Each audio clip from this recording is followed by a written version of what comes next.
খলিফাতুল মুসলিমিন হযরত ওমর, আপনি আমারে সালাম দিলে আমি সালামের উত্তরটাও পর্যন্ত দেই নাই, আর আপনার বউরে ধাত্রী বানাইছেন। ওমর ফারুক বলে, রে সাইদ ইবনে আমের, আমি সারা রাত ঘুরে ঘুরে মানুষের দুঃখ কষ্ট দেখি, তাবুর মধ্যে জ্বলতেছে চুলা, এত রাত হয়ে গেল, নিকটে যেই মাত্র গেছে বাচ্চারা মা মা বলে কাঁদতেছে, মা গো মা, আজকে কি আমাদেরকে খাবার দিবা না? মা বলতেছে, বাবা একটু ধৈর্য ধরো, গোশত সিদ্ধ হলেই তোমাদের খাবার দিব। ওমর ফারুক চিন্তা করে, এত রাত এখন পর্যন্ত গোশত সিদ্ধ হয় না, উটের গোশত হলে 1 ঘন্টা লাগবে, দুম্বার গোশত হলে 8 ঘন্টা লাগবে, কয়েক ঘন্টা হয়ে গেল, গভীর রাত, এখন পর্যন্ত গোশত সিদ্ধ হয় না, এটা কিসের গোশত? ওমর ফারুক লোকমা দিয়ে বললেন, মা তোমার বাচ্চাগুলো কান্দে, এখন পর্যন্ত তোমার গোশত সিদ্ধ হয় না, এটা কিসের গোশত? মেয়েটা বলতেছে, পথিক আপনার মতো আপনি চলে যান, আমার কষ্ট এখন আল্লাহ পর্যন্ত দেখে না। ওমর চমকে বললেন, মা আল্লাহ সম্পর্কে কি ধারণা করতেছো? বলে, আল্লাহ সম্পর্কে ধারণা এই জন্যই করতেছি, আমার বাড়ি হলো ইয়ামিন দেশে, আমি শুনতে পাইলাম মদিনার খলিফা হযরত ওমর অত্যন্ত ভালো মানুষ, আমার এতিম বাচ্চাদের নিয়ে মদিনায় চলে আসলাম, কিন্তু এত মানুষের ভিড়, ওমরের কাছে আমি যাইতে পারলাম না, আজকে তাবু টাঙ্গাইছি, বাচ্চাদের নিয়ে কোনো মতে রাত পাড়ি দিব, আগামীকাল সকাল বেলায় ওমরের দরবারে যাব, কিন্তু গভীর রাত্রে আমার সন্তানগুলো খালি ক্ষুধার জ্বালায় মা মা বলে কান্দে, আমি সন্তানগুলোকে সান্ত্বনা দেওয়ার জন্য পাতিলে পাথর আর পানি বসায় দিছি, নিচে আগুনের জাল দিয়ে আর বলি সিদ্ধ হলেই তোমাদের খাবার দেব, আমার পাতিলের পাথর কখনো সিদ্ধ হবে না। আমার মনে হয় আগামীকাল পর্যন্ত আমার সন্তানগুলো বাঁচবেও না। সঙ্গে সঙ্গে ওমর ফারুক বলে, মা তুমি একটু ধৈর্য ধরো মা। এক দৌড়ে বাইতুল মালের দরজা আসলামকে ডাক দিলেন, আসলাম রে দরজা খুলে একটা আটার বস্তা আমার মাথায় খুলে দে। আসলাম বলে, আমিরুল মুমিনিন, আমি হলাম চাকর, আপনি হলেন অর্ধ পৃথিবীর খলিফা, বলেন আটার বস্তা কোথায় নিয়ে যাওয়া লাগবে? ওমর কান্দে, আসলাম রে একজনের পাপের বোঝা আরেকজন কেউ মাথায় নেবে না, দে আমার মাথায় তুলে দে। চাকর আসলাম যখন আটার বস্তা মাথায় তুলে দেয়, ওমর ফারুক এত জোরে দৌড় মারতেছে বস্তা মাথায় নিয়ে, পিছন দিক থেকে আসলাম বলে, আমিরুল মুমিনিন জোরে দৌড়াইতে গিয়ে আপনি পড়ে যাবেন, আটার বস্তা নিয়ে দৌড়াইতে আপনি পড়ে যাবেন। ওমর ফারুক বলে, আসলাম রে দুনিয়ায় পড়া সহ্য করা যাবে, কিন্তু জাহান্নামের মধ্যে আমি পড়তে পারবো না। এক দৌড়ে যেতাম ওর পাশে চিৎকার দিলেন, মা দেরি করো না মা, দেরি করো না, আটার বস্তা আছে, বস্তার মধ্যে অনেক কিছু আছে, মা তুমি রুটির খামির করা হালুয়া তৈরি করো। মা রুটির খামির দেওয়া হালুয়া তৈরি করে রুটি ভাইদা যখন ওমরের কাছে যাই, ওমর ফারুক বাচ্চাগুলোকে কোলের মধ্যে বসায় রুটি ছিঁড়ে ছিঁড়ে হালুয়া নিয়ে যখন মুখে দেয়, বাচ্চাগুলো ফেল ফেল করে তাকায় আছে। আমাদের বাবা মরে গেছে, আমার এতিম গো, আপনি কে?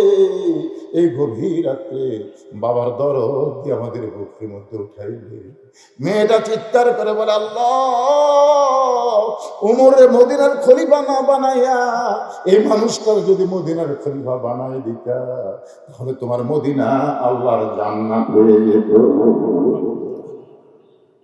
ওমর ফারুক চিল্লা বলে, রে সাইদ ইবনে আমের, আমি সারা রাত মানুষের দুঃখ কষ্ট দেখেছি, সেই দুঃখ কষ্ট থেকে মানুষকে উত্তরণ করার চেষ্টা করেছি, আর তুমি সামনে আমাদের পরে দরজা বন্ধ করে ঘুমায় যাও, শত ডাকাডাকি করলেও তুমি দরজা খোলো না।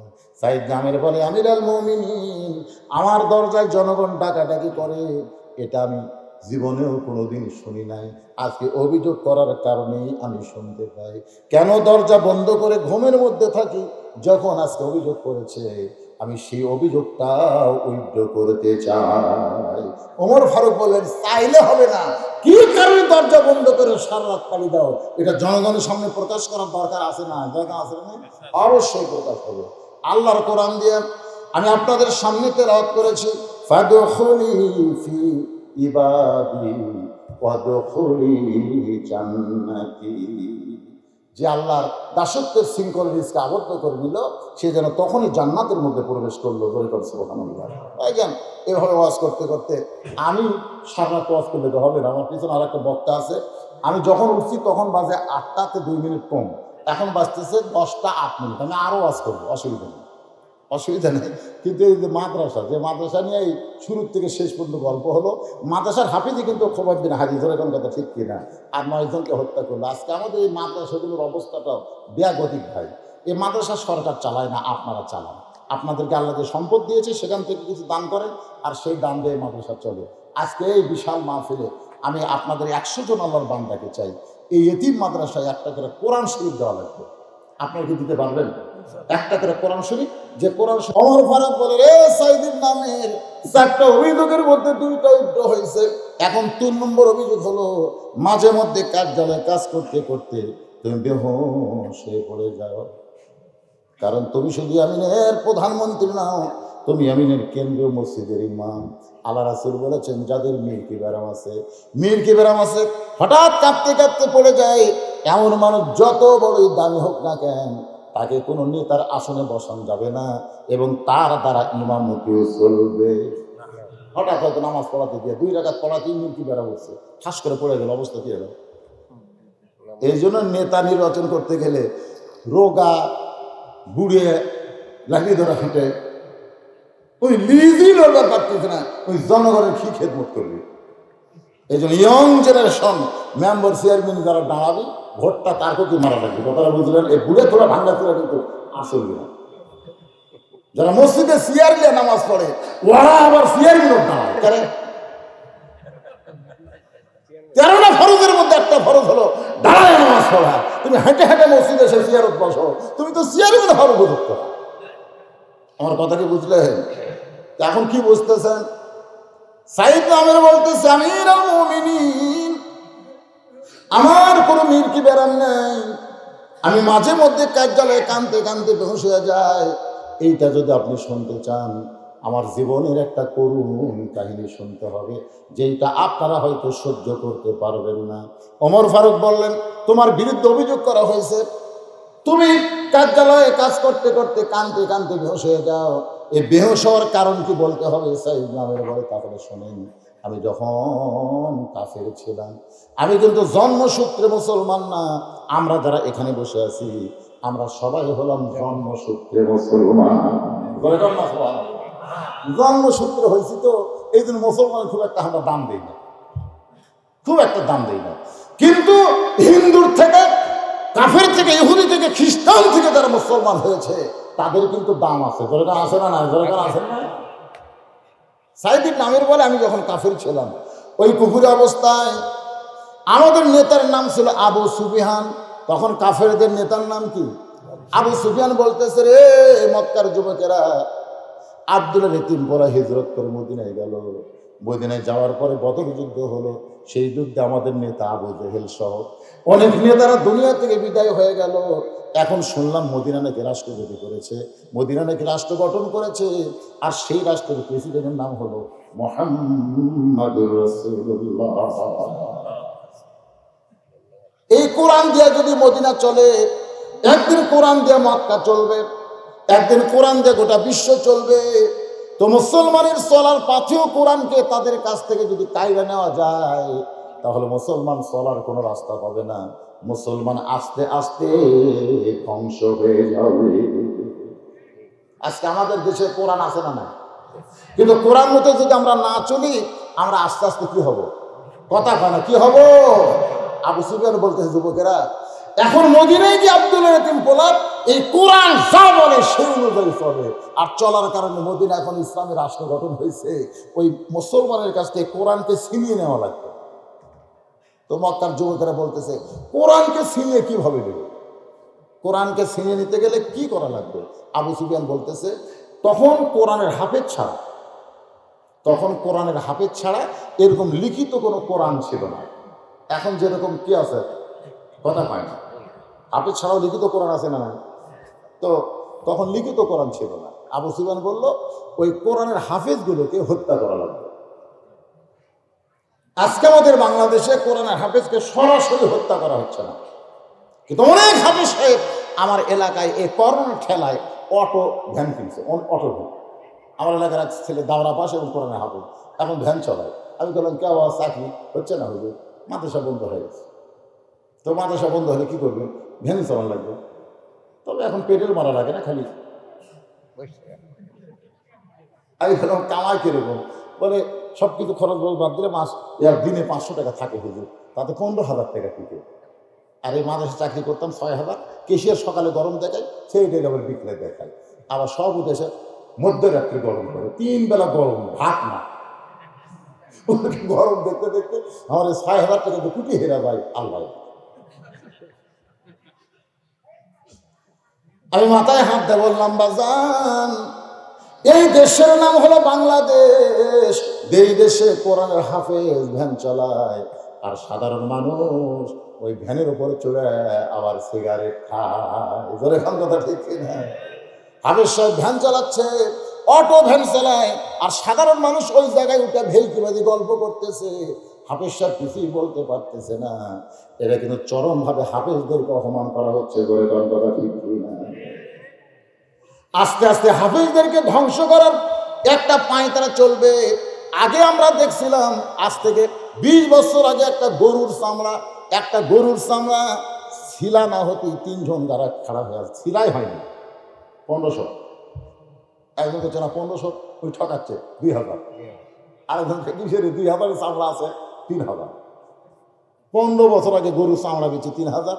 হাফেজ সাহেব বলছে যে হুজুর আমাকে রেখি আর দেখলিয়ে দাও, আর দেখলিয়ে দাও। এক চামড়া জাপ আছে বেশি, মাদ্রাসার অর্ধেক খরচ চলছে সারা বছরে। আর এই বছর চামড়া হাফেজ সাহেব দেখলে হুজুর হুজুর গোটাল দিয়ে যান, হুজুর হুজুর হুজুর খুশি মনে গোটাল ভ্যান টাকা বাড়িতে হচ্ছে, চামড়া দিচ্ছে না।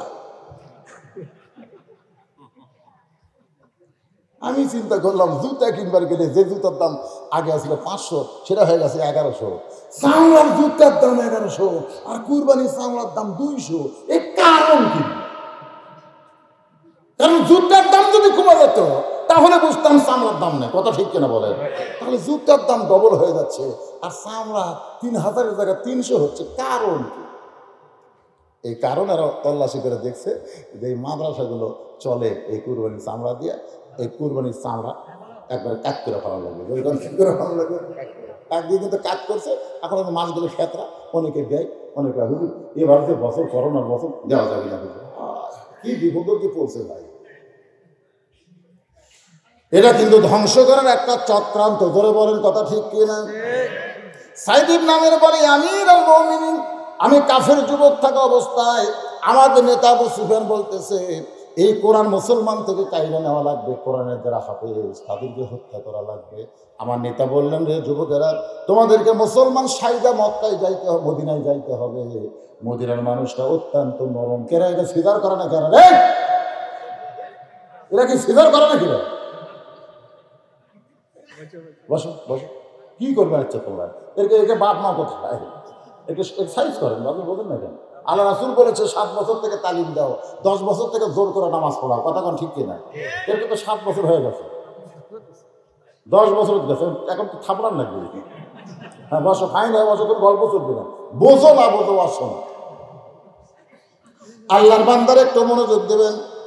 আবু সুফিয়ান বলতেছে ওই মুসলমানের কাছ থেকে কোরআন কায়দা নেওয়া লাগবে। যেরকম কি কায়দা নেওয়া লাগবে? কোরআন যদি তাদের না থাকে তাদের চলার কোনো রাস্তা থাকবে না। কারণ মুসলমানের একমাত্র রাস্তার নামই হলো আল্লাহর কোরআন। সব সমস্যার সমাধান সবাই বলবেন, বিশ্বাস হচ্ছে না? অনুনাজ্জিলু মিনাল কোরআনি মা হুয়া শিফাউ ওয়া রাহমাতুল লিল মুমিনিন। আমি যেই বলবো সব সমস্যার সমাধান, আপনার চিল্লায় বলবেন সব সমস্যার সমাধান দিতে পারে আল কোরআন। আল কোরআনের আলো ঘরে ঘরে জালো, সব জায়গায় জালো, আল কোরআনের আলো সব জায়গায়, কোনো জায়গায় বাদ হওয়া যাবে না। আল্লাহর বান্দার একটু মনোযোগ দেন। আবু সুফিয়ান বলতেছে, রে মক্কার যুবকেরা, মদিনার মুহাম্মদকে যদি ধ্বংস করবার চাও তার কাছ থেকে কোরআনকে কায়দা নেওয়া লাগবে।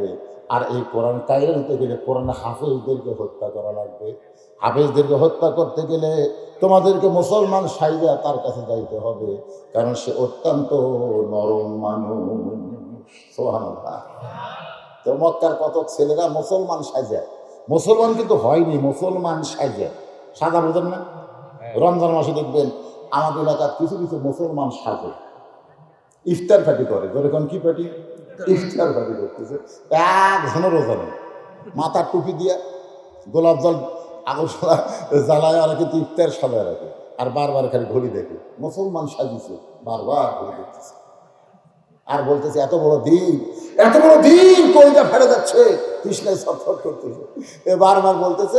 আমি আসতে করে ওর কানের কাছে মুখ লাগিয়ে বললাম, তুই তো পেশাল ভালোই পারতেছিস, ঘড়িও দেখতেছিস, কিন্তু তোর রোজা নেই, তো রোজা না থাকা রোজাদার সাজলি কেন? হুজুর এই মাস বুঝছেন না, মুসলমান সাজার মাস। আমাদের বাংলাদেশে অনেকেই কিন্তু মুসলমান সাজে, কিন্তু মুসলমান হতে পারে না। সাইদ ইবনে আমের বলেন, ওই মক্কার কাফের যুবকেরা মুসলমান সাইদা মদিনায় গিয়া আল্লাহ নবীর দরবারে, হুজুর হিজরত করে মদিনায় চলে আসলেন, কিন্তু আপনি কি জানেন মক্কায় অনেক মুসলমান আছে, তারা আল্লাহর কোরআন শিখতে চায়, তাদের কোরআন শিক্ষা দেওয়ার মতন কোনো মানুষ নেই। কি মারাত্মক কথা! মুসলমান সাজা কাফের যুবকেরা নবীর কাছে বলতেছে, আপনি মক্কা ছেড়ে মদিনায় হিজরত করে আসলেন, কিন্তু আপনি কি জানেন মক্কায় এখনো শত শত মুসলমান আছে, তারা আল্লাহর কোরআন শিখতে চায়, তাদের কোরআন শিক্ষা দেওয়ার মতন কোনো কোরআনের হাফেজ মক্কা নেই। আমাদের নবী যদি গায়েব জানতো, অনেকে বলে আমাদের নবী গায়েব জানে, যদি জানতো এই কয়টা কান সারা লাল করে দিত, যেরকম কথা। ঠিক এখানে এই তোর না কাফের বাচ্চারে, তাহলে মাথার টুপি দিলি মুসলমান হওয়া যায়? মাথার টুপি দিলেই মুসলমান হওয়া যায় না, তোরা কাফের বাচ্চা। কিন্তু নবী গায়েব জানে না, গায়েব না জানার কারণে আল্লাহ নবী বললেন, খাইরুকুম মান তাআল্লামাল কুরআন ওয়া আল্লামা, ওই ব্যক্তি সবচেয়ে সম্মানী দামি যে কোরআন শিখেছে এবং অপরকে শিক্ষা দেয়। তোমার মধ্যে কারা কারা কোরআন হাফেজ আছো, এই মুসলমানের সাথে তোমাদেরকে মক্কায় যাওয়া লাগবে। সাইদ ইবনে আমের বলেন, 10 জন কোরআনের হাফেজ ওই মুসলমান সাদা কাফের যুবকদের সঙ্গে রওনা দিলেন। কয়জন? 10 জন কোরআনের হাফেজ, তারা এই মুসলমান সাদা কাফের যুবকের সঙ্গে মক্কায় রওনা দিলেন। বীরে মাওনা, আমি নিজের চোখে দেখাইছি, ওই জায়গায় কাফেররা তরবারি না ওঠতে ছিল। এই যুবকেরা যখন হাফেজ দিলে ঢুকছে, সঙ্গে সঙ্গে তারা অতর্কিত আক্রমণ করে, এক আক্রমণে 9 জন কোরআনের হাফেজকে তারা শহীদ করে দেয়। কোনো কথা বলার আগে কোরআনের 9 জন হাফেজকে তারা হত্যা করে। একজন মাত্র হাফেজ, যার নাম হলো খোবাইব বিন আদি, সে পাহাড়ের চূড়া পর্যন্ত দৌড়ে উঠে যায়। আবু সুফিয়ান বলতেছে, রে কোরআনের হাফেজ, তোমার সঙ্গী 9 জনকে হত্যা করা হয়েছে, কিন্তু আমরা ওয়াদা করতেছি, কাবা শরীফের কসম করে বলতেছি, আমরা তোমাকে হত্যা করব না। এরকম কাবা শরীফের কসমকে সাইদ ইবনে আমের বলা আমার নেতা যখন বলেছে, তখন ওই কোরআনের হাফেজ নিজে চলে আসলেন। ওই হাফেজকে নিয়ে আসা হলো। মক্কার কাফেরদের ভিতরে বিশাল একটা টেজ করে ওই টেজের উপরে কোরআনের হাফেজকে উঠাই বলা হচ্ছে, ও মুসলমানের কোরআনের হাফেজ, তোমার নবী আছে মদিনায়, তোমার আল্লাহ আছে আসমানে, এখন হাজার হাজার তোমার শত্রু তোমাকে হত্যা করতে চায়। এই হত্যার পূর্ব মুহূর্তে তোমার যদি কিছু বলার থাকে তুমি বলতে পারো। তুমি যেই নবীর উপর ঈমান এনেছো, আল্লাহর প্রতি এনেছো, তুমি বলো তো আল্লাহ কোন জায়গায়, নবী কোন জায়গায়?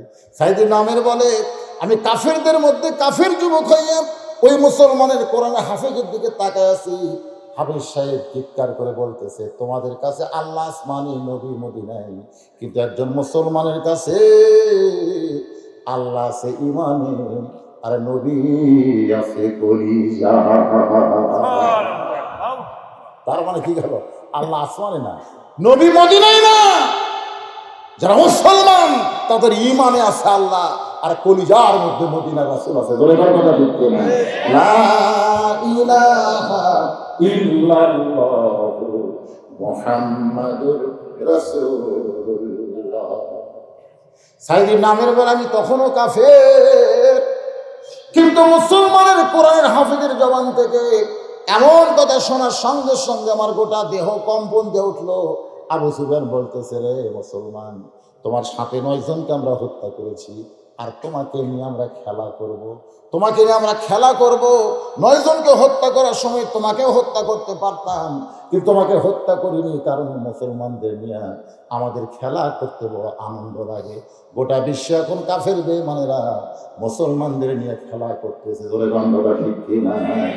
আমাদের খেলতে দেওয়ার সুযোগ দেওয়া যাবে না, কোনো সুযোগ দেওয়া যাবে না। আজকে আফগানিস্তানের দিকে তাকায় দেখেন, আফগানিস্তানে কোনো ইন্টারনেট নাই, কোনো এরকম মোবাইল নাই, কোনো কিছুই নাই। তারপরে গোটা বিশ্ব তাদের ভয়ে থরথর করে কাঁপতেছে, কারণ তাদের ইন্টারনেট হলো তাদের মাথার টুপি, তাদের নেটওয়ার্ক হলো তাদের রাসূলের সুন্নাত দাড়ি, আর মাথায় পাগড়ি দিয়ে ভাঙ্গাচোরা অস্ত্র যেগুলো আমেরিকা ফেলে দিয়ে গেছে, সেই অস্ত্রগুলো তারা এখন ব্যবহার করতেছে। গোটা কাফের বেঈমানের বিশ্ব ওই আফগানিস্তানের মুসলমানের জন্য থরথর করে কাঁপতেছে। এভাবেই মুসলমানের বিজয় হবে। আল্লাহ তাআলা ইমাম মেহেদী আলাইহিস সালামকে পাঠায় দিবে, ঈসা আলাইহিস সালাম আসবে, আবার গোটা বিশ্ব আল্লাহ মুসলমানদেরকে হাদিয়া দিয়া দিবে। গোটা বিশ্বের মালিককে। তাবারাকাল্লাযী বিয়াদিহিল মুলকু ওয়া হুয়া আলা কুল্লি শাইইন কাদির। সাইদ ইবনে আমির বলতেছে, আমিরুল মুমিনিন মাঝে মধ্যে কার্যালয়ে কানতে কানতে বেহুশ হয়ে যায়। এই বেহুশ হওয়ার পিছনে কারণ হলো, যখন আমাদের নেতা আবু সুফিয়ান বলতেছে, রে কোরআনের হাফেজ, তোমাদের 9 জনকে হত্যা করা হয়েছে, তোমাকে আমরা হত্যা করি না একটু খেলা করার জন্য। এখনকার খেলার নাম হলো মুসলমানকে নিয়ে খেলা করা। গোটা বিশ্বে এরকম খেলা আছে না নাই? যেরকম আছে না নাই? সাইদ ইবনে আমির বলে, আমি যদিও কাফির ছিলাম, এই কথাগুলো আমার পছন্দ ছিল না। আমাদের নেতা বলতেছে, এখন তুমি একটা বারের জন্য বলো, আব্দুল্লাহর এতিম পোলা নিপাত যায়, আব্দুল্লাহর এতিম পোলা ধ্বংস হয়ে যায়। সাইদ ইবনে আমির বলে, আমি চিন্তা করলাম এতগুলো কাফেরদের মধ্যে মুসলমান কোরআনের হাফেজ কি বলে, ওইটা শোনার জন্য আমার কানকে খাড়া করে দিলাম। ওই কোরআনের হাফেজ ভাই কোরআন থেকে বলতেছে, রে মক্কার কাফের বেঈমানেরা, তোমরা মনে করছো আমাকে হত্যা করবে, 9 জনকে হত্যা করেছো, কিন্তু তোমরা তো জানো না আল্লাহ রাস্তায় যাদেরকে হত্যা করা হয় তারা কোনোদিন হত্যা হয় না। ওয়ালা তাকুলু লিমান ইউকতালু ফি সাবিলিল্লাহি আমওয়াতুন বাল আহইয়া ওয়ালাকিন লা তাশউরুন। এটা কি আমার কথা না আল্লাহর কথা? আল্লাহ বললেন, আল্লাহ রাস্তায় যাদেরকে হত্যা করা হয়, আল্লাহ রাস্তায় যারা জীবন দিবে তাদেরকে তোমরা মৃত্যু বলো না। আমি আল্লাহ বলতেছি তারা অমর হয়ে গেছে। অমর মানে মরণে, তারা মৃত্যুবরণ করে নাই। 9 জনকে তোমরা হত্যা করেছো তোমাদের কাছে, কিন্তু একজন ইমানদার বিশ্বাস করে, আল্লাহ পাক তাদেরকে জান্নাতের মেহমান বানাইছে। আবু সুফিয়ান বলে, রে মক্কার যুবকেরা, ওই 9 জনকে হত্যা করেছো বীরে মাওনা পাহাড়ি এলাকায়, কিন্তু একে হত্যা করা হবে। এই হত্যাটার নাম হলো অঙ্গ প্রত্যঙ্গ বিক্রি। তোমাদের মধ্যে এমন কেউ আছো যে কোরআনে হাফেজের ডান হাতখানা নিবা? তোমাদের মধ্যে এমন কেউ আছো তার ডান কানটা কিনবা, বাম কান কিনবা, বাম হাত কিনবা? এমন কেউ কে আছো তার দেহ থেকে মাথাটা কিনবা? এমন কেউ কে আছো তার অঙ্গ প্রত্যঙ্গের ডান পা ডান বাম পা কিনবা? আমি প্রত্যেকটা অঙ্গ প্রত্যঙ্গ তোমাদের কাছে নির্ধারিত দামে বিক্রি করব। সাইদ ইবনে আমির বলতেছে, আমি আশ্চর্য হয়ে গেলাম, একটা জীবিত মানুষের অঙ্গ প্রত্যঙ্গ বিক্রি করবে কেমনে? কানের দাম এত, নাকের দাম এত, হাতের দাম এত, এভাবে যখন বিক্রি করে দেওয়া হলো, একজন কাফের যুবক তরবার নিয়ে এক দৌড়ে মঞ্চে গেল। আবু সুফিয়ানকে বলে, নেতা, আমি ডান হাতখানি নিবার চাই, কত দাম নেবেন? বলে, 1000 আশরাফি দাও। 1000 আশরাফি দিয়ে ওই কোরআনে হাফিজের দেহ থেকে ডান হাতে যখন একটা আঘাত করেছে, আঘাত করার সঙ্গে সঙ্গে দেহ থেকে হাতটা যখন বিচ্ছিন্ন হয়ে যায়, আবু সুফিয়ান অট্টহাসিতে বলে, হাফেজ রে, তোমার আল্লাহ আছে আসমানে, নবী আছে মদিনায়, আমার হুকুমে দেহ থেকে হাতটা বিচ্ছিন্ন করা হলো, আবার তোমার কান বিচ্ছিন্ন হবে, তোমার অঙ্গ প্রত্যঙ্গ বিচ্ছিন্ন করা হবে।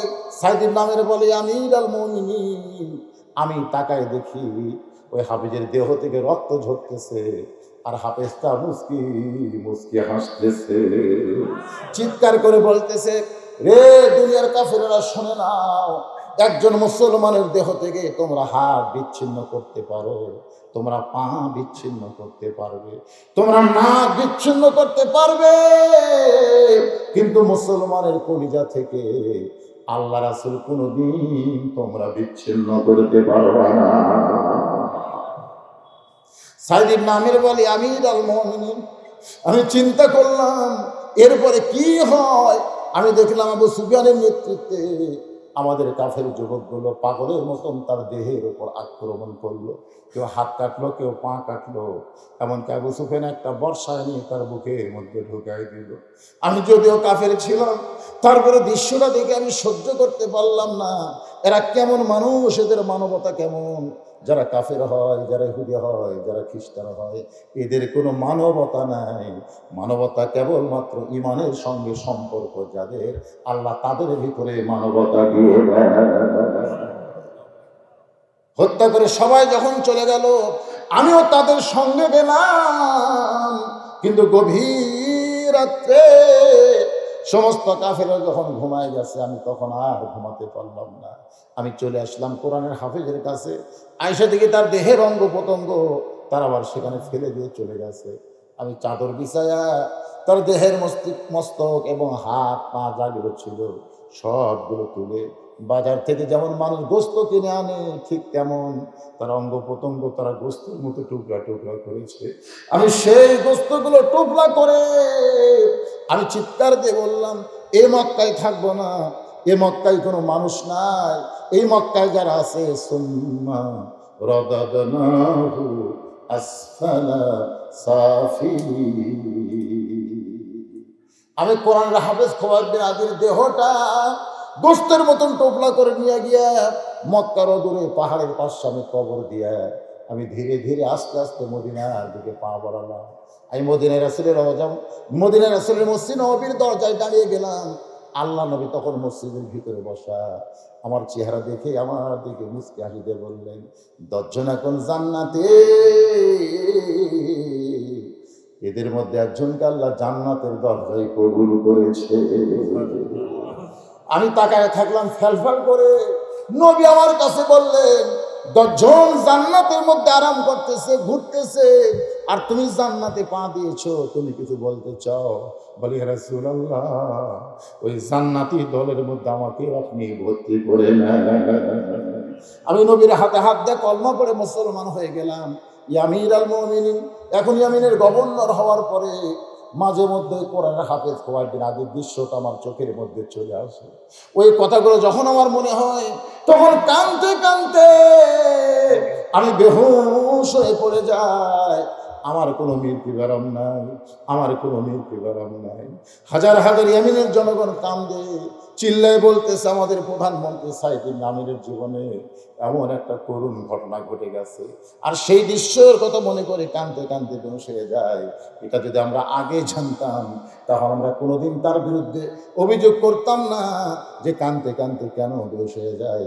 আমরা সর্বসম্মতি কর্মে 3 নম্বর অভিযোগকে উইথড্র করে নিলাম। ওমর ফারুক বলেন, সাইদ ইবনে আমির 4টা অভিযোগের মধ্যে 3টা তারা উইথড্র করেছে, আর একটা মাত্র অভিযোগ তোমার বিরুদ্ধে, দেখো তো এটা উইথড্র করা যায় কিনা। সে অভিযোগটা হলো, রাত্রেবেলা দরজা বন্ধ করে তুমি ঘুমায় যাও, 100 টাকাটাকি করলেও তুমি দরজা খোলো না, অথচ তুমি একটা প্রদেশের গভর্নর, আর আমি হলাম অর্ধ পৃথিবীর খলিফা। আমি অর্ধ পৃথিবীর খলিফা ওমর কোনোদিন রাত্রেবেলা ঘুমাই না, কোনোদিন রাত্রেবেলা ঘুমাই না, দিনের বেলায় ঘুমায়, রাত্রে ঘুমাই না। আর তুমি একটা প্রদেশের গভর্নর হয়ে দরজা বন্ধ করে দাও, 100 টাকাটাকি করলেও তুমি দরজা খোলো না। এইটা মারাত্মক একটা অভিযোগ ধরে কোন ঠিক কিনা। ওমর ফারুকের জীবনে পড়ে দেখ ঘুমাইছে নাকি? একদিন দেখে তাঁবুর মধ্যে কে জানো, আর তাঁবুর বাহিরে একটা পুরুষ মানুষ খালি উত্তর দিকে যায়, দক্ষিণ দিকে যায়। ওমর ফারুক দেখলেন এই গভীর রাত্রে মানুষটা অস্থির। আল্লাহ রাসূল বলেছেন, পুরো অস্থির মানুষকে যদি শান্তি দিবার চাও, তাহলে আল্লাহ নবীর সুন্নত সালাম তার কাছে পৌঁছাও, আসসালামু আলাইকুম, তোমার উপর আল্লাহ রহমত বর্ষিত। কোনো কথাবার্তা, সর্বপ্রথম কথা হলো আসসালামু আলাইকুম। ওমর ফারুক দেখলেন লোকটা অস্থির, তো অস্ত্রীকে স্থির করার জন্য সালাম দিলেন, আসসালামু আলাইকুম ইয়া আব্দুল্লাহ, এ আল্লাহর বান্দা তোমার প্রতি আল্লাহর রহমত বর্ষিত হোক। লোকটা চিল্লায় বলতেছে, এই গভীর রাত্রে তুই আমার সালাম দিস, এই সালামের অর্থ বুঝিস? তাকে বলতেছে ওমর ফারুক মেম্বার, চেয়ারম্যান, আমাদের চেয়ারম্যান মেম্বার যদি কেউ এই কথা বলে তার অবস্থা কি হবে? অর্ধ পৃথিবীর খলিফাকে বলতেছে, ও যাতে সালাম দিস, সালামের অর্থ বুঝিস? ওমর ফারুক বললেন, ভাইজান আপনি অস্থির হয়ে ঘুরতেছেন, এই জন্য সালাম দিলাম নবীর সুন্নাত। আপনি ওয়ালাইকুম আসসালাম না বলে এমন উত্তর কেন দিলেন? বলে আমার বাড়ি হলো অমুক এলাকায়, আমি আমার গর্ভবতী বউকে নিয়ে যাচ্ছি অমুক জায়গায়, দিনের বেলা আমি পারি নাই, রাতের অন্ধকারকে আমি পর্দা চাদর বানাইছি। সুবহানাল্লাহ, কি সমাজ, কি দিন! বউকে নিয়ে রাত্রেবেলা যাচ্ছে শুরু করি, কিন্তু রাস্তার মাঝখানে আমার এই গর্ভবতী বিবির প্রসব বেদনা শুরু হয়ে গেছে। আমি তখন তাঁবু টাঙ্গাইয়া বউকে আমার তাঁবুর মধ্যে রেখে আমি অস্থির হয়ে পড়েছি, আমি কোনো কুল কিনারা পাচ্ছি না। এখন গর্ভবতী বউটা যে হারে কষ্ট পাচ্ছে, যে হারে কান্নাকাটি করতেছে, আমি কি করব? ওমর ফারুক হাতের মধ্যে হাত ঢোকায় বললেন, ভাই আপনি কোনো টেনশন করেন না, আমার কাছে ভালো একটা ধাত্রীর খবর আছে। অর্ধ পৃথিবীর খলিফা বললেন, কোনো টেনশন করার দরকার নাই, আমার কাছে ভালো একটা ধাত্রীর খবর আছে। ওমর ফারুক এক দৌড়ে বাড়িতে আসলেন। আব্দুল্লাহর মা, ওমর ফারুকের ছেলের নাম কি? আব্দুল্লাহর মা ওমর ফারুকের বিবি চমকে উঠলেন। যেই স্বামী তাহাজ্জুদ করতে আসে বাড়িতে, চলে যায়, আসার পরে আসে তাহাজ্জুদের সময়, এই লম্বা সময় সে মানুষের দুঃখ কষ্ট দেখে, আজকে এত তাড়াতাড়ি কেন আসলো? হয়তো বইয়ের কথা মনে হয়েছে নাকি? অনেক সময় বইয়ের কথা মনে হয় না, তো বিবির কথা মনে করে কি চলে আসলো নাকি? দরজা খুলে দিয়ে সালাম দেয়। ওমর ফারুক চমকে বলে, বিবিরে তুমি কি জান্নাতে যাওয়ার চাও? বলে, সবসময় তো জান্নাতে যাওয়ার চিন্তায় আছি। তাহলে এখনই বের হও, এখনই বের হও, একটু পানি গরম করো, একটু কিছু নিয়ে চলো, আমরা জান্নাতে যাই। ওমর ফারুকের বিবি চিন্তায় পড়ে গেল, জান্নাতে যাওয়ার কথা বলে কোথায় নিয়ে যাচ্ছে? রাস্তার মাঝখানে বলে, বিবি রে, একজন মেয়ে গর্ভবতী, তার বাচ্চা হয় না, সে মেয়েটা তাঁবুর মধ্যে কাঁদতেছে। ব্যাগ দৌড় দিয়ে তাঁবুর মধ্যে ঢুকায় দিছে। আর ওমর ফারুক লোকটার সামনে এসে বলে, ভাই ইন্নাল্লাহ মা'আস সাবিরিন, ধৈর্যশীলদের সঙ্গে কে আছে? আল্লাহ আছে। একটু ধৈর্য ধরেন, একটু ধৈর্য ধরেন, নরমালি বাচ্চা হবে। কিন্তু ধৈর্য না ধরার কারণে এখন বেশি সিজার হচ্ছে, ধরে খানটা ঠিক কিনা? ডাক্তাররা ডাকাত হয়ে গেছে, পরীক্ষা করবার গেলেই কয় সিজার করেন, সিজার করেন, সিজার করেন। কিন্তু মায়েরা জানেন না, মায়ের যে এত দাম আল্লাহ কেন দিলেন? বাবা আনন্দে মাতিয়া সাগরে ভাসাইয়া সেই যে চইলা যায়, খবর লয় না মাজন ধরিয়া উদরে, পথে যতন করে 10 মাস পরে পায় প্রসবের বেদনা, এমন দরদি ভবে কেউ হবে না আমার মা। কি বলবো প্রসবের কথা, মা বিনে সেই ব্যথা কেউ তো বুঝিবে না। মাজন ঠেকিয়া সন্তানের দায়, অকালে মা মারা যায়। মাজন ঠেকিয়া সন্তানের দায়, অকালে মা মারা যায়। সে পায়ে মায়ের পায়ের নিচে সন্তান বেহেশত খোঁজা লাগবে। বলে বলেন কথা ঠিক কিনা? আমার মায়েরা বোনেরা যারা পর্দার অন্তর আছে, একটা মা হতে তো কত কষ্ট, যাদের নরমালি বাচ্চা নেয়। ওমর ফারুকের বিবি তাঁবুর মধ্যে ঢুকে ধাত্রী হয়ে কিছুক্ষণ পরে বলতে, আমিরুল মুমিনিন,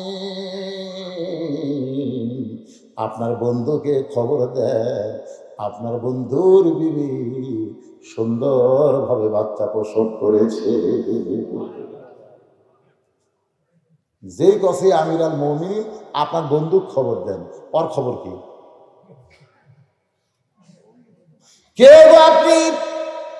খলিফাতুল মুসলিমিন হযরত ওমর, আপনি আমারে সালাম দিলে, আমি সালামের উত্তরটাও পর্যন্ত দেই নাই, আর আপনার বউরে ধাত্রী বানাইছেন। ওমর ফারুক বলে, রে সাইদ ইবনে আমের, আমি সারা রাত ঘুরে ঘুরে মানুষের দুঃখ কষ্ট দেখি, তাঁবুর মধ্যে জ্বলতেছে চুলা, এত রাত হয়ে গেল, নিকটে যেই মাত্র গেছে, বাচ্চারা মা মা বলে কাঁদতেছে, মা গো মা, আজকে কি আমাদেরকে খাবার দিব না? মা বলতেছে, বাবা একটু ধৈর্য ধরো, গোশত সিদ্ধ হলেই তোমাদের খাবার দিব। ওমর ফারুক চিন্তা করে, এত রাত এখন পর্যন্ত গোশত সিদ্ধ হয় না, উটের গোশত হলে 1 ঘন্টা লাগবে, দুম্বার গোশত হলে 8 ঘন্টা লাগবে, কয়েক ঘন্টা হয়ে গেল, গভীর রাত, এখন পর্যন্ত গোশত সিদ্ধ হয় না, এটা কিসের গোশত? ওমর ফারুক লোকমা দিয়ে বললেন, মা তোমার বাচ্চাগুলো কান্দে, এখন পর্যন্ত তোমার গোশত সিদ্ধ হয় না, এটা কিসের গোশত? মেয়েটা বলতেছে, পথিক আপনার মতো আপনি চলে যান, আমার কষ্ট এখন আল্লাহ পর্যন্ত দেখে না। ওমর চমকে বললেন, মা আল্লাহ সম্পর্কে কি ধারণা করতেছো? বলে, আল্লাহ সম্পর্কে ধারণা এই জন্যই করতেছি, আমার বাড়ি হলো ইয়ামিন দেশে, আমি শুনতে পাইলাম মদিনার খলিফা হযরত ওমর অত্যন্ত ভালো মানুষ, আমার এই 3 বাচ্চাদের নিয়ে মদিনায় চলে আসলাম, কিন্তু এত মানুষের ভিড়, ওমরের কাছে আমি যাইতে পারলাম না, আজকে তাবু টাঙ্গাইছি, বাচ্চাদের নিয়ে কোনো মতো রাত পাড়ি দিব, আগামীকাল সকাল বেলায় ওমরের দরবারে যাব, কিন্তু গভীর রাত্রে আমার সন্তানগুলো খালি ক্ষুধার জ্বালায় মা মা বলে কান্দে, আমি সন্তানগুলোকে সান্ত্বনা দেওয়ার জন্য পাতিলে পাথর আর পানি বসায় দিছি, নিচে আগুনের জাল দিয়ে আর বলি, সিদ্ধ হলেই তোমাদের খাবার দেব, আমার পাতিলের পাথর কখনো সিদ্ধ হবে না। আমার মনে হয় আগামীকাল পর্যন্ত আমার সন্তানগুলো বাঁচবে না। সঙ্গে সঙ্গে ওমর ফারুক বলে, মা তুমি একটু ধৈর্য ধরো মা। এক দৌড়ে বাইতুল মালের দরজা আসলামকে ডাক দিলেন, আসলাম রে, দরজা খুলে একটা আটার বস্তা আমার মাথায় খুলে দে। আসলাম বলে, আমিরুল মুমিনিন, আমি হলাম চাকর, আপনি হলেন অর্ধ পৃথিবীর খলিফা, বলেন আটার বস্তা কোথায় নিয়ে যাওয়া লাগবে? ওমর কান্দে, আসলাম রে, একজনের পাপের বোঝা আর একজন কেউ মাথায় দেবে না, দে আমার মাথায় তুলে দে। চাকর আসলাম যখন আটার বস্তা মাথায় তুলে দেয়, ওমর ফারুক এত জোরে দৌড় মারতেছে বস্তা মাথায় নিয়ে, পিছন দিক থেকে আসলাম বলে, আমিরুল মুমিনিন, জোরে দৌড়াইতে গিয়ে আপনি পড়ে যাবেন, আটার বস্তা নিয়ে দৌড়াইতে আপনি পড়ে যাবেন। ওমর ফারুক বলে, আসলাম রে, দুনিয়ায় পড়া সহ্য করা যাবে, কিন্তু জাহান্নামের মধ্যে আমি পড়তে পারবো না। এক দৌড়ে যেতাম, ওর পাশে চিৎকার দিলেন, মা দেরি করো না মা, দেরি করো না, আটার বস্তা আছে, বস্তার মধ্যে অনেক কিছু আছে, মা তুমি রুটির খামির করা হালুয়া তৈরি করো। মা রুটির খামির দেওয়া হালুয়া তৈরি করে রুটি ভাইটা যখন ওমরের কাছে যাই, ওমর ফারুক বাচ্চাগুলোকে কোলের মধ্যে বসায় রুটি ছিঁড়ে ছিঁড়ে হালুয়া নিয়ে যখন মুখে দেয়, বাচ্চাগুলো ফেল ফেল করে তাকায় আছে, আমাদের বাবা মরে গেছে, আমার এতিম গো, আপনি কে? এই গভীর রাত্রে বাবার দরদ দিয়ে আমাদের বুকের মধ্যে উঠাইলে। মেয়েটা চিৎকার করে বলে, আল্লাহ, ওমরে মদিনার খলিফা না বানাইয়া এই মানুষটার যদি মদিনার খলিফা বানাই দিতা, তাহলে তোমার মদিনা আল্লাহর জান্নাত হয়ে যেত। ওমর ফারুক চিল্লায় বলে, রে সাইদুল্লাহ, আমি সারা রাত মানুষের দুঃখ কষ্ট দেখেছি, সেই দুঃখ কষ্ট থেকে মানুষকে উত্তরণ করার চেষ্টা করেছি, আর তুমি সামনে আমাদের পরে দরজা বন্ধ করে ঘুমায় যাও, শত ডাকাডাকি করলেও তুমি দরজা খোলো না। সাইদ জামের বলে, আমিরুল মুমিনিন, আমার দরজায় জনগণ ডাকাডাকি করে, এটা আমি জীবনেও কোনোদিন শুনি নাই, আজকে অভিযোগ করার কারণেই আমি শুনতে পাই। কেন দরজা বন্ধ করে ঘুমের মধ্যে থাকি? যখন আজকে অভিযোগ করেছে, আমি সেই অভিযোগটাও উইথড্র করতে চাই। ওমর ফারুক বললেন, চাইলে হবে না, কি কারণে দরজা বন্ধ করে সারা রাত পালি দাও, এটা জনগণের সামনে প্রকাশ করার দরকার আছে না? দরকার আছে না? অবশ্যই প্রকাশ হবে। আল্লাহর কোরআন দিয়ে আমি আপনাদের সামনে তেলাওয়াত করেছি, ফাদখুলি ফি ইবাদি ওয়াদখুলি জান্নাতি, যে আল্লাহর দাসত্বের শৃঙ্খল রিজকে আবদ্ধ করে নিল, সে যেন তখনই জান্নাতের মধ্যে প্রবেশ করলো। সুবহানাল্লাহ। এই যেন এভাবে ওয়াজ করতে করতে আমি সারা রাত ওয়াজ করলে তো হবে না, আমার পিছনে আর একটা বক্তা আছে, আমি যখন উঠছি তখন বাজে 8টাতে 2 মিনিট কম, এখন বাজতেছে 10টা 8 মিনিট, আমি আরও ওয়াজ করবো, অসুবিধা নেই, অসুবিধা নেই। কিন্তু এই যে মাদ্রাসা নিয়ে এই শুরুর থেকে শেষ পর্যন্ত গল্প হলো, মাদ্রাসার হাফিজই কিন্তু খবর দিন হাজি, ধরে কোন কথা ঠিক কিনা, আর 9 জনকে হত্যা করলো। আজকে আমাদের এই মাদ্রাসাগুলোর অবস্থাটা ব্যাগতিক ভাই। এই মাদ্রাসা সরকার চালায় না, আপনারা চালান, আপনাদেরকে আল্লাহ যে সম্পদ দিয়েছে সেখান থেকে কিছু দান করেন, আর সেই দান দিয়ে মাদ্রাসা চলে। আজকে এই বিশাল মাহফিলে আমি আপনাদের 100 জন আল্লাহর বান্দাকে চাই, এই এতিম মাদ্রাসায় একটা করে কোরআন শরীফ দেওয়া লাগবে। আপনারা কি দিতে পারবেন? একটা করে কোরআন শরীফ, যে কোরআন শরীফ তাহলে আপনি ঠিক আছে। এবার যখন তোমাদের বাচ্চা হবে, বাচ্চা হয়ে যখন খাওয়ার উপযুক্ত হবে, তখন তোমরা এসে আমার খবর দিও। তখন তোমরা এসে কি দিও? খবর দিও। তো বাচ্চা হয়েছে, বাচ্চা খাওয়ার উপযুক্ত হচ্ছে, এমন সময় পাখিটা বলতেছে এখন কিন্তু বাচ্চা পাড়ার টাইম হয়ে গেছে, উনি এখন বাচ্চা বারবার আসবে, এখন আপনি কি করবেন করেন। সোলাইমান নবী দুটো জিনকে ডাক দিল, তিনি জিনের নবী ছিলেন। দুটো জিনকে বললো তোরা সাপ হয়ে ওই পাখির বাচ্চার কাছে থাকবি, খালি ফোঁস ফোঁস করবি, কিন্তু কামড় দাম না বেশি, মানে বাচ্চা পারবার যে ফোঁস করবি ওই কিন্তু নামা চলে যাবে, এই কামটা করবি, কামড় নবী হিসাবে তো যা বলা থাকে তাই বলবি। তো এখন ওই সাপ মানে জিন দুটো সাপের চেহারা হয়ে ওই বাচ্চা পারবার আসতে ঠিক ওরা দুইজনের ফেনা তুলে আছে। তো বাচ্চা পড়ার জন্য যে গাছের কাছে আসে, এমন সময় এক ফকির এসে বাবা আল্লাহর রাস্তায় একটু দান করো। তো যাই বাচ্চা পাবি, তাই এমন সময় ফকির আলো রে, গাছে দুটো বাচ্চা পাবো, আর ফকির এসে কি আর ঝামেলা, যা ফকির তখন আইসে আম্মা সাইলা কালা খানা বাড়িতে কিছু ওরা ফকিরকে দিছে। ফকির দোয়া করতেছে আল্লাহ সমস্ত বালা মুসিবত থেকে তাকে হেফাজত করো। আর বালা আছে না নাই? ওই তো পাখির বাচ্চা পাড়া খাওয়ার একটা অবস্থা। মহিলাদের মধ্যে থেকে কয়েক এখানে ভিতরে তোলে না, এখানে হ্যাঁ আপনি এখানেও তোলেন, মহিলাদের মধ্যে তুলছেন, এখানেও ভিতরে 10, 20, 50, 100 যে যা পারবে আল্লাহ রাস্তায় দান করবে। তো এখন ফকিরকে ভিক্ষা দিয়ে এবার লোকটা পাখির বাচ্চা বলার জন্য গাছে উঠতেছে, যে গাছে ওটা পাখির বাচ্চার কাছে হাত দিবার চাই, দুই সাপ ফুস করার আগে কে যেন দুই সাপক ধরছে, ধরে মারছে আসা। দুই সাপ মাজা ভাঙ্গে সোলাইমান নবীর কাছে এসে বলতেছে ওকে আল্লাহ নবী আমরা জিন সাপ হয়ে ফুস করার আগেই কে যেন আমাকে ধরে আসা মারল। সঙ্গে সঙ্গে সোলাইমান নবী আশ্চর্য হয়ে গেছে, তোমাদের কে ধরলো, কে আসার মারল। এমন সময় সোলাইমান নবী আসল খবর জানতে গিয়া ওই লোকটাকে ডাক দিল, তুমি কি পাখির বাচ্চা পারছো? বলে পারছি। তুমি কি ফোঁসফাঁস শব্দ শুনেছো? বলে না। তুমি আজকে এমন কি আমল করলে যে আমল করার কারণে এমন ভয়ানক বিপদ থেকে আল্লাহ তোমাকে বাঁচাইছে? বলে বাচ্চা পাড়ার আগে আমি একটা ফকিরকে দান করেছি। সালাম নবী বলেন এই জন্যেই আর সদকাতু তারুদ্দুল বালা, দান সদকা করলে যে বালা মুসিবত দূর হয়ে যায় তার প্রমাণ হলো তুমি আগে দান করছো, তারপরে পাখি পারবার গেছে। খালি দান না করে গেলি আজ দেখি উপর গাছের উপর 60 করে পুরো তুমি হাত পাও ভাঙতে। তা আমাদের এরকম বিপদ আপদ সামনে আসে না, দরকার আসে না, সেই বিপদ আপদ থেকে বাঁচার জন্য একটা মন ধান দেওয়ার কোনো লোক নাই। এতগুলো মানুষ যে হুজুর আমার ইরির আবাদ থেকে একটা মন ধান, এই ভাইকে আমার কাছে খাতালে বসে থাকবি, হ্যাঁ আর কি লেখার ভাগ্য হবে না? দেন একটা লোক হাত তুলে বলেন হুজুর আমি এখন ধান দেবো আল্লাহ রাস্তায়। করে বলতেছি আমি রাত্রেবেলা তেমন ঘুমাই না। তো না ঘুমায় তুমি কি করো? সাইদুল নামের বলে আমি 5 ওয়াক্ত নামাজের ইমামতি করি। যারা নামাজের ইমামতি করে তারা নামাজের মধ্যে কিন্তু ঢুকতে পারে না, কারণ আমি যখন ইমাম হব আমার পিছনের মুসল্লির খেয়াল করার দরকার আছে না নাই? যখন আছে না নাই? ইমাম খেয়াল করবে মুসল্লিকে, আর মুসল্লি ইক্তেদা করে ইমামকে।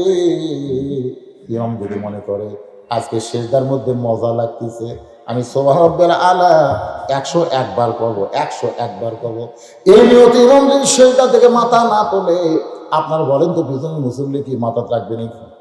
অনেক মুসল্লি মনে মনে করবে 3 বার সুবহানাল আলা বললেই হুজুর মাথা তোলে, আজকে মাথা ডাবাইছে আর তো মাথা তোলে না, মনে হয় হুজুর মরে গেছে না হয় ঘুমাইছে।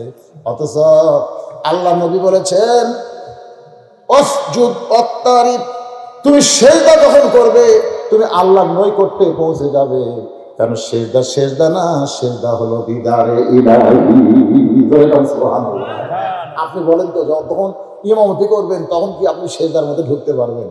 সাইদুল নামের বলেন 5 ওয়াক্ত নামাজ আমি পড়াই, কিন্তু আসসালাতু মিরাজুল মুমিনিন, নামাজ যে মুমিনদের মেরাজ এটা আমি বুঝতে পারি না। এই জন্য আমিরাল মুমিনিন এসব নামাজের পরে আমি আল্লাহর কোরআন তেলাওয়াত করি। আল্লাহর কোরআন যখন তেলাওয়াত করি, ইজা যুকিরাল্লাহু ওয়াজিলাত কুলুবুহুম, কোরআন এমন একটা জিকির যে জিকিরের কারণে আপনার অন্তর সমূহের মধ্যে জিলজালার কম্পন সৃষ্টি হয়ে যায়, ওয়াইজা তুলিয়াত আলাইহিম আয়াতুহু জাদাতুহুম ঈমানান। কোরআন আয়াত তেলাওয়াত করলে আল্লাহ ঈমান বাড়ায় দেয়। ওই কোরআনের মধ্যে আমি নিজের অস্তিত্বকে বিলীন করে কোরআন তেলাওয়াত করতে করতে এক সময় তাহাজ্জুদের সময় হয়, আমি তাহাজ্জুদের নামাজ পড়ি, আমি আল্লাহর জিকির করি, দরজায় কে যে ডাকতেছে এটা আমি নামাজের ভিতর থেকে, কোরআন তেলাওয়াতের ভিতর থেকে শুনতে পাই না। শুনতে যদি না পাই তাহলে দরজা কেমনে খুলবো? ওমর ফারুক চিৎকার করে বলতেছে, রে ইয়ামিনের জনগণেরা, আমি অর্ধ পৃথিবীর খলিফা হইয়া মদিনার অলি গলিতে ঘুরি, আর তোমাদের প্রধানমন্ত্রী মদিনার অলি গলি না, ইয়ামিনের রাস্তায় না, শোন আল্লাহর এরিয়ার মধ্যে ঢুকে যায়। সুবহানাল্লাহ বলে। সমস্ত জনগণ কামদার বলে, ইয়া আমির আল মুমিনিন, আমাদের প্রধানমন্ত্রী সাইদ ইবনে আমির সারা রাত কোরআন পড়ে, নামাজ পড়ে, সে ঘুম পারে না। আমরা যদি এর আগে জানতাম তাহলে 4 নম্বর অভিযোগ আমরা করতাম না। আজকে সর্বসম্মতিক্রমে 4 নম্বরকে আমরা উইথড্র করে নিলাম। লিল্লাহি তাকবীর, লিয়াবলুয়াকুম আইয়ুকুম আহসানু আমালা। যে সুন্দর আমলের কথা কোরআনে আল্লাহ পরীক্ষা নেবে, এইরকম মানুষের দ্বারাই সুন্দর আমল করা সম্ভব। আপনারা বলেন ঠিক কিনা? আজকে আমরা যারা দুনিয়াতে আছি, আমরা অনেক সময় আব্দুল আলিমের গান শুনি আর মাথা ভোগায়। কোন বনেরই পাখি তুমি, কোন বনেরই পাখি তুমি, আয়লারে কোন বনে, আবার কোন বনেতে যাইতে হবে, পড়ছে নাকি মনে। এই গানের অর্থ কি? আমার হীরামন পাখি, আমার প্রাণ প্রাণ পাখি, তোরে কোথায় রাখি পাখি রে, সবই মিশে আর ফাঁকি। এক পলকের নাই ভরসা, মিশে সকল আশা। যে কোনো সময় মৃত্যু হবে, গোরস্থানের পাশে মাদ্রাসা। যে কোনো সময় কবরে যাইতে হবে, কমপক্ষে 50,000 বছর থাকা লাগবে। সেই কবরের পাথে জোগাড় করে আল্লাহ যেন আমাদেরকে কবরে যাওয়ার তৌফিক দান করে, সকলে বলে আমিন। এখন মাদ্রাসার 2 জন ছাত্র 30 পারা করেন হাফেজ, তাদের নাম